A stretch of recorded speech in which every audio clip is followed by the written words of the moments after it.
Cuando los videntes ven, hay algo que les explica todo a medida que se lleva a cabo en el nuevo alineamiento, prosiguió. Es una voz que le habla al oído. Si esa voz no está presente, el vidente no está viendo.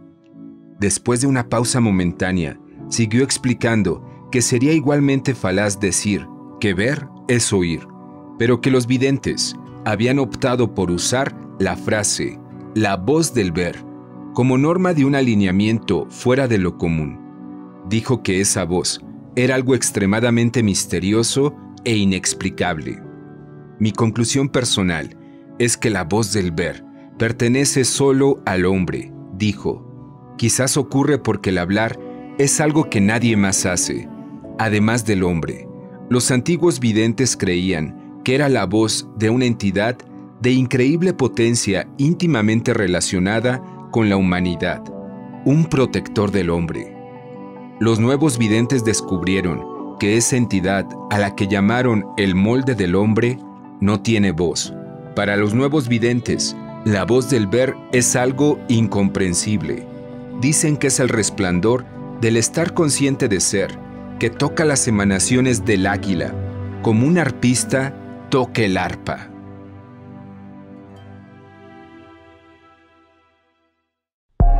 Los chamanes de México, volumen 6. La voz del ver.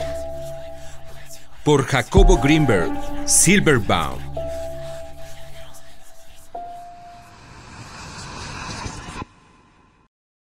Introducción. Este libro analiza uno de los más interesantes hallazgos obtenidos durante la investigación acerca de los chamanes de México. Este estudio del chamanismo mexicano se inició alrededor de 1976 y se formalizó 10 años después, cuando el CONACYT y la UNAM firmaron un convenio de colaboración para rescatar el conocimiento autóctono de los chamanes mexicanos. De esta manera, nació lo que hoy se conoce como Psicología Autóctona Mexicana, investigación de la que esta obra es un producto. En los primeros volúmenes de los chamanes de México, se presentaron en sendos capítulos estudios acerca del trabajo, la cosmovisión y la vida cotidiana de algunos de los más experimentados psicólogos autóctonos de México. En este volumen se realiza un análisis teórico de lo que, para el autor, representa el más profundo logro del chamanismo mexicano, el contacto con el ser y su producto. La voz del ver. La Enciclopedia Británica define al chamán, como aquel hombre que sabe. En los chamanes de México se sostiene que la sabiduría del chamán proviene de su capacidad para establecerse y mantenerse en contacto con el ser. Este contacto con el ser ha sido uno de los más deseados estados que los hombres de conocimiento de diferentes culturas han querido lograr. Durante ese contacto se manifiesta lo que parece sustentar la conciencia humana desde una plataforma común y fundamental.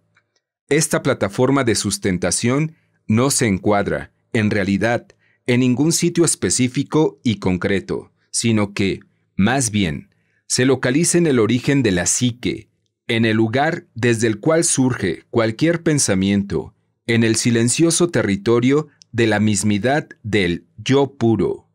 La hazaña del verdadero chamán es, además de poder situar y mantener su experiencia en la esfera del ser, activar con ella la conciencia de su propio estado y desde su silencio comprender su experiencia y su conciencia, así como la de otros, es decir, activar la voz del ver. Esta última implica la capacidad de comprender la experiencia y sus correlativos. Cuando la voz del ver se refiere a la experiencia del ser, aparece la voz del ser. La voz del ser habla acerca de lo que sabe situándose en experiencias tan fundamentales y por lo tanto comunes, que quien la escucha siente que se habla de sí mismo desde lo más profundo de la mismidad. Este libro está dividido en 6 capítulos dedicados a elucidar la voz del ver, los niveles de los chamanes, su correspondencia con un eje hipotético de unificación y las bases teóricas que fundamentan las experiencias y poderes chamánicos. Estas bases teóricas se presentan a lo largo de todo el volumen, asociadas con la teoría sintérgica. Este libro fue posible gracias al convenio suscrito entre la Facultad de Psicología de la UNAM y el CONACYT. Jacobo Grinberg Silberbaum, julio de 1987. Primera parte.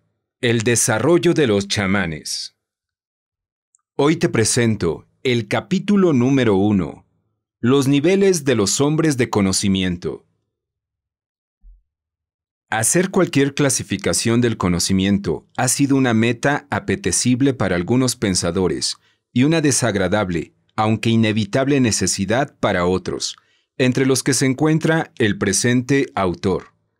Necesidad inevitable porque en su ausencia, lo que podría ser orden y claridad se mantendría amorfo y vago.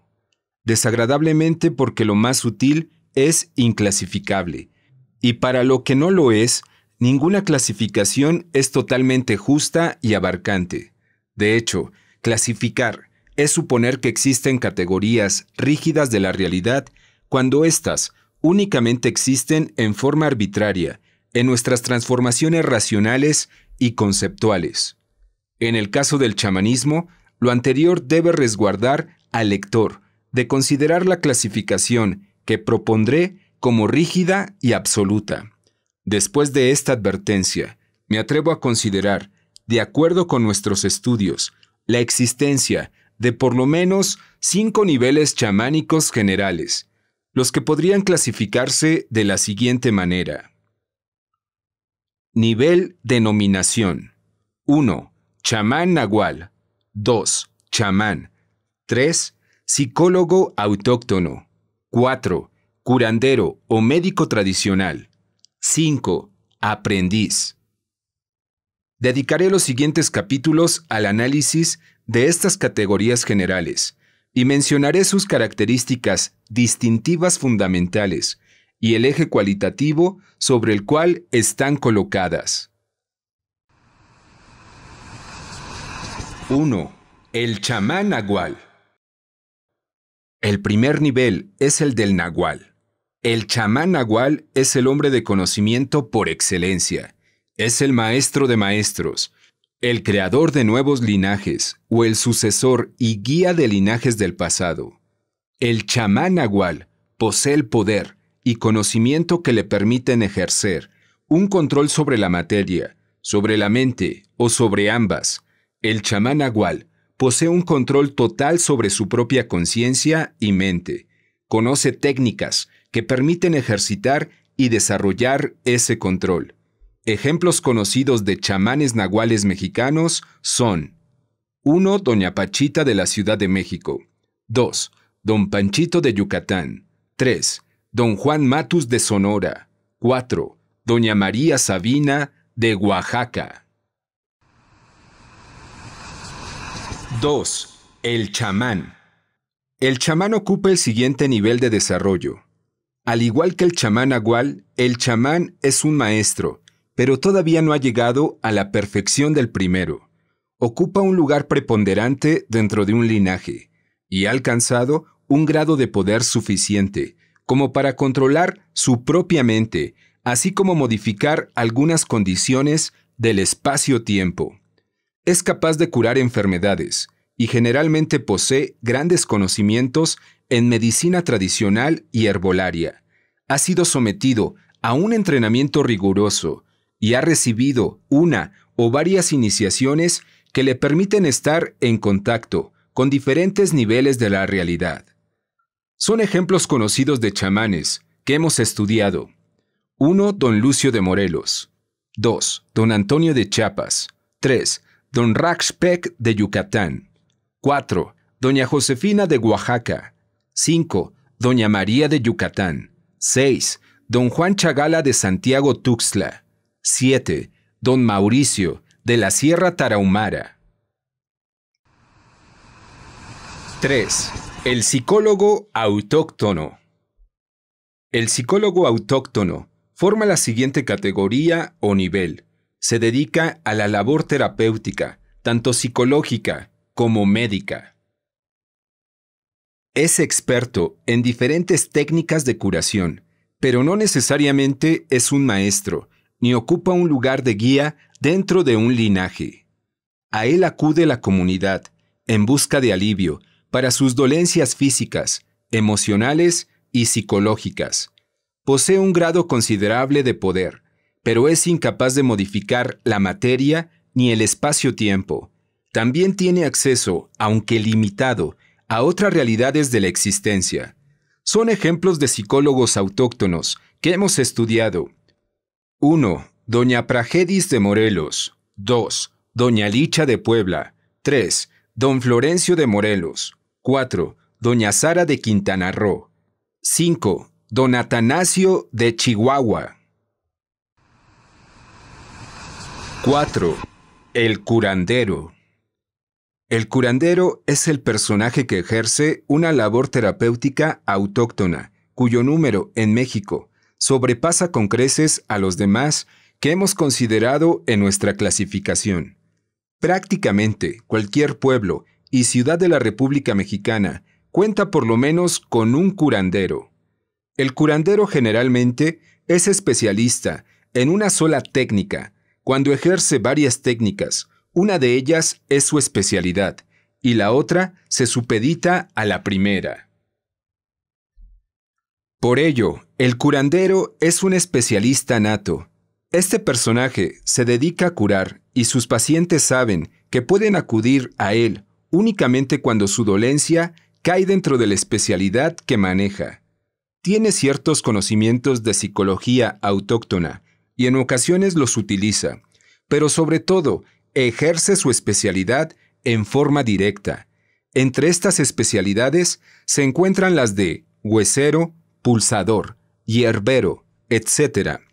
No nos hemos dedicado al estudio sistemático de los curanderos mexicanos, por lo que referiremos al lector interesado a las publicaciones del Instituto Nacional Indigenista, que sí los ha estudiado. 5. El aprendiz. Existe un número abundante, pero indeterminado de discípulos o aprendices de las otras categorías. Generalmente, el aprendiz comienza siendo discípulo de un curandero.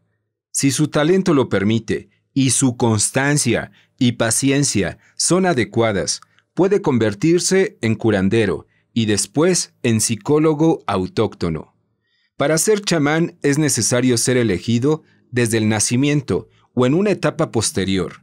Esta elección es, generalmente, a través de algún acontecimiento sorprendente, como es el caso de don Lucio, quien se convirtió en chamán después de haber sido herido por un rayo y permaneció en estado de coma durante 3 años. Obviamente, existen personajes que ocupan una posición intermedia en las categorías que hemos considerado. Por ejemplo, doña Licha de Puebla. Ella recibió una iniciación chamánica, que fue relatada en uno de los volúmenes de esta serie, y sin embargo, es una psicóloga autóctona. En realidad, doña Licha está en camino de volverse chamana, siempre y cuando acceda totalmente al poder que le fue conferido durante su iniciación. El hecho de que no pase a la categoría siguiente de desarrollo indica que la iniciación no es suficiente, aunque sí indispensable. El desarrollo a través del eje chamánico es una labor ardua y compleja que requiere de una total entrega y un compromiso absoluto con las fuerzas que guían el desarrollo chamánico. Desgraciadamente, a medida que la tecnología moderna se apropia y sustituye las costumbres y tradiciones de los habitantes de México, el desarrollo chamánico sufre menoscabo y en algunas ocasiones, el chamán actual es el último representante de todo un linaje que morirá con él. Porque no existe un discípulo lo suficiente capaz de ser electo para ser iniciado y convertirse en sucesor. Un caso patético, en este sentido, es el de don Lucio y el de don Panchito, quienes no cuentan con discípulos y sucesores, aunque tienen un número considerable de aprendices y seguidores.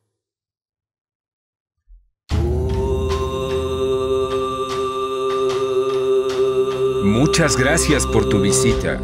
No te pierdas el próximo capítulo.